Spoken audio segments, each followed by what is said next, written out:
কৰিম আপোনালোকৰ ইয়াৰ পৰা মই 99% ভোট পাব লাগিব কাৰণ গাঁৱলীয়া ভোট দিয়াব লাগিব কাৰণ মই এটা কাৰণে কৈছোঁ মই যিটো দক্ষিণ আফলগুৰি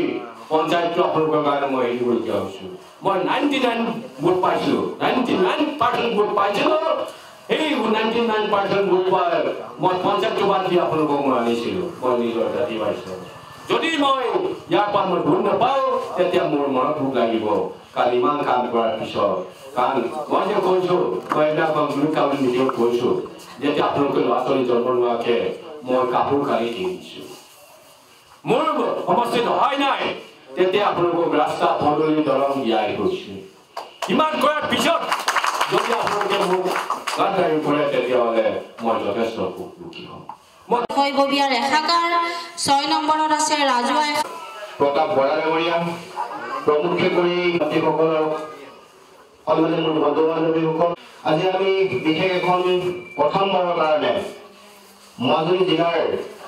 তিনিও নৃত্য দলৰ বিষয়ববীয়া আহি বিশেষকৈ আমাৰ কিছুমান সমস্যাক লৈ আজি ইয়াত আপোনালোকৰ সভাত প্ৰায় আমাৰ মিচিং মানুহ প্ৰায় 90% যে আমি ৭৫ বছৰ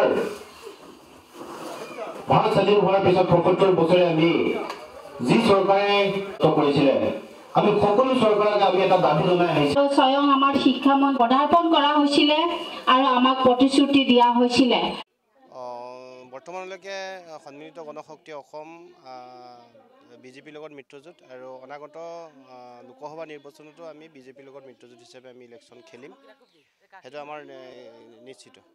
সেইখিনিতো আগৰ পৰা হৈ আছে সেইখিনি হৈ থাকিব সেইখিনি নিৰ্বাচনত আমি মিত্ৰজোঁট হিচাপে খেলিম বুলি আমাৰ কেন্দ্ৰীয় সমিতিৰ সিদ্ধান্ত আছে সেইকাৰণে আমি মানে এতিয়া পঞ্চায়তে আমি এইখিনি আৰম্ভ কৰিছোঁ হয় সেইখিনি আমি ৰাইজৰ লগত আমি যোৱাটো নিশ্চয় মানে আমাৰ কৰ্তব্য গতিকে ৰাইজক এইখিনি আমি কথা ইতিমধ্যে অৱগত কৰিছোঁ আমি চৰকাৰখনৰ পৰা কি আমাৰ লাভৱান হৈছে আমি চৰকাৰখনত মিত্ৰজোঁট হিচাপে থাকি গতিকে সেইখিনি আমি ৰাইজক জনাব লাগিব সেইখিনি ৰাইজক ইতিমধ্যে আমি পঞ্চায়তে আমি জনাৰ তাৰ ব্যৱস্থা গ্ৰহণ কৰিছোঁ আমি আজি 3টা দলে বিজেপি এজিপি গণশক্তি কাৰণ এই লুইট কাবুলী এৰিয়াটো আমি ৰাজহুৱা সভা দিয়া হৈছিল এতিয়া অংশগ্ৰহণ কৰিলোঁ কাৰণ ইয়াত দেখিলোঁ সেই পঞ্চায়তটো যথেষ্ট পিছপৰা মাত্ৰ যোৱাবাৰ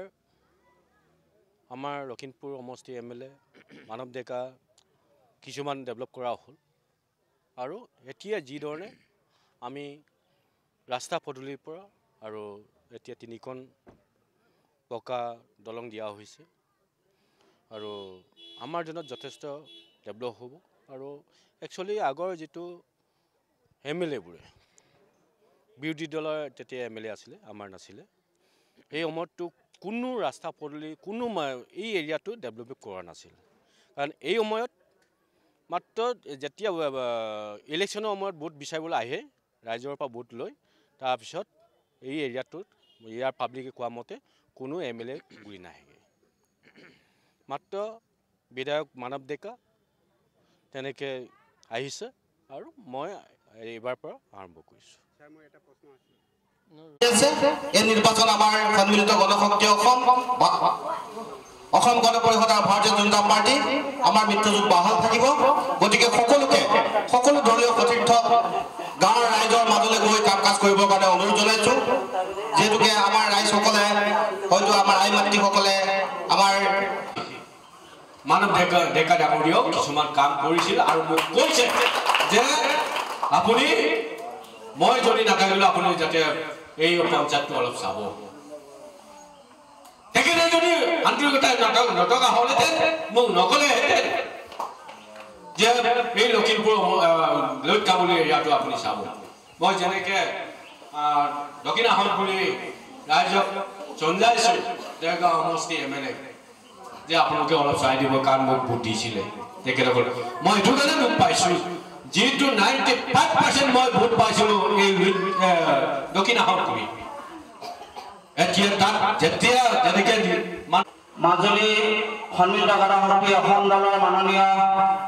মাননীয় বিধায়ক মহোদয়ৰ বক্তব্য উপস্থিত হ'বলৈ পাই মই খুব আনন্দ প্ৰকাশ কৰিছোঁ কাৰণ আমি কিছু